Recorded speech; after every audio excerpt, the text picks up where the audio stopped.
Hey guys, welcome, and I'm Jay, and I'm gonna be talking about my visual research. Yahoo! Now, visuals, a lot have happened, even more so than my audio and interactive, which is a little bit disappointing, but a lot have happened. I mean, with visuals, it's something I've learned more about than I have learned with audio and interactive, I'm afraid. Now, so there's a lot I have to talk about here. And a lot has happened, which, I mean, it's all good. I mean, with visuals, it went very superb. Like, a lot of it went down, and it went on to it. Like, I mean, I didn't have that many problems in post, and I didn't have that many problems on set. Now, this is mainly because our production, this production visual started on the week, on the new week after break, which was January the 2nd? It was the January the 2nd week, and it was Thursday the 4th, I think. And during this time, on the previous day, on a Wednesday, me and my team came together and we discussed on everything. We discussed on our equipment, we got our call sheet, we got all our other paperwork, like a storyboard and a timeline, to figure out how we're going to film and how we're going to, structure all this. So, what I did on that day was I grabbed a booking sheet and booked a lot of things. What I booked was a DSLR D70 with a normal camera zoom lens, as well as a prime lens. Mainly with, DSLR will help. Even though Isaac, my team member Isaac, does have a camera at his house already, because our location is his home estate. So it's best to bring another camera just in case of main problems. One of the major problems was the battery, I would say. On set, we also had a problem with this because when I gifted all our equipment to Isaac to safekeeping so that, we didn't have to drag all the, I personally, even though I booked it, didn't have to drag all the equipment with me on the bus to Isaac's house,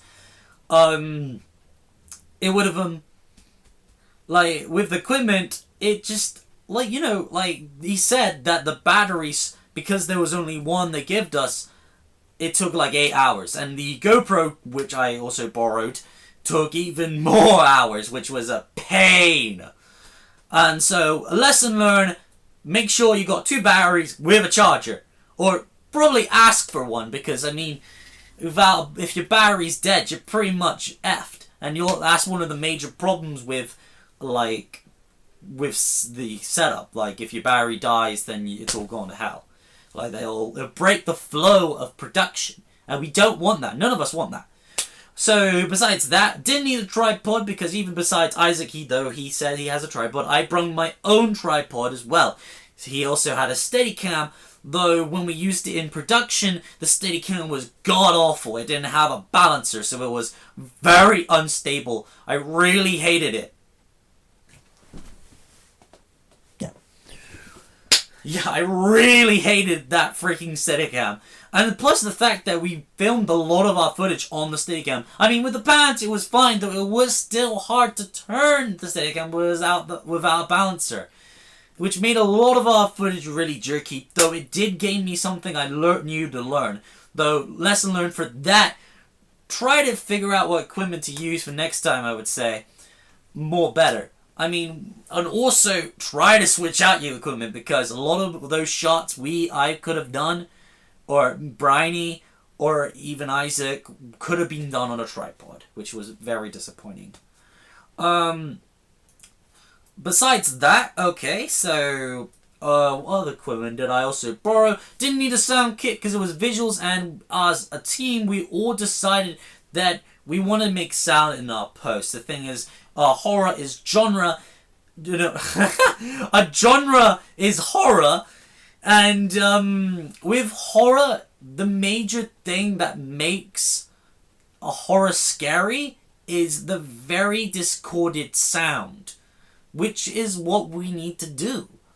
So that's why in our footage, if you review it, there's a lot of us talking and chatting, and because we didn't care, because we didn't need the footage.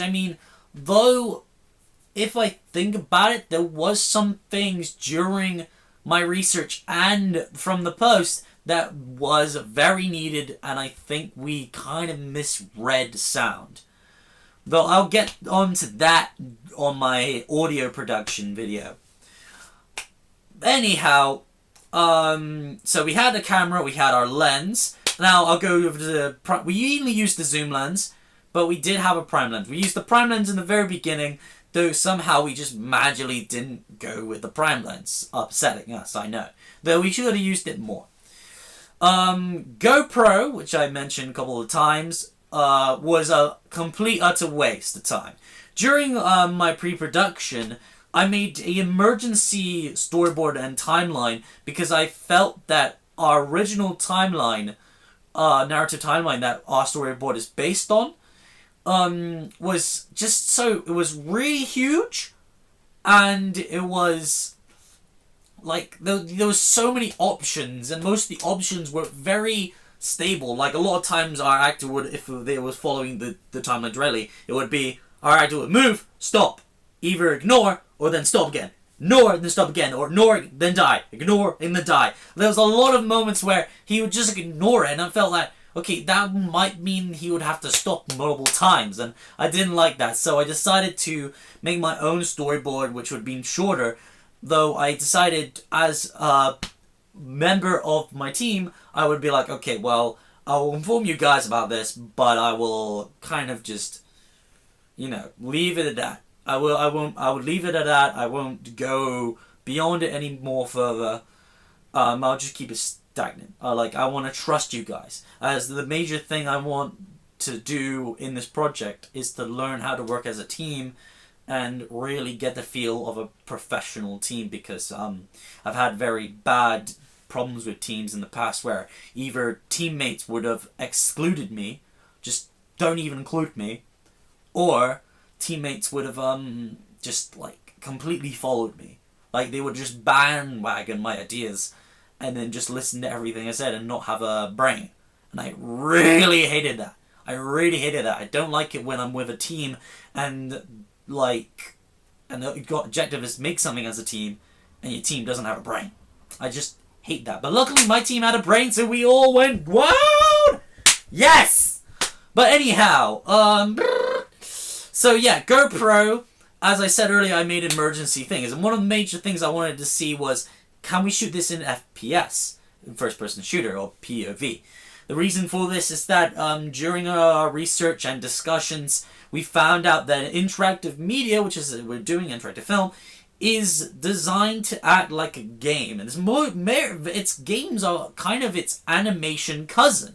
They're very, very close resemblance. And I felt that a lot of times the reason why horror games use first-person view or POV for our case is because the first-person view is putting you in the perspective of the, it's the player. The character is the perspective of the player. It's not an actual 3D model. So, which is why it made it terrifying. And so I thought maybe if we used that, it would have been terrifying in some way.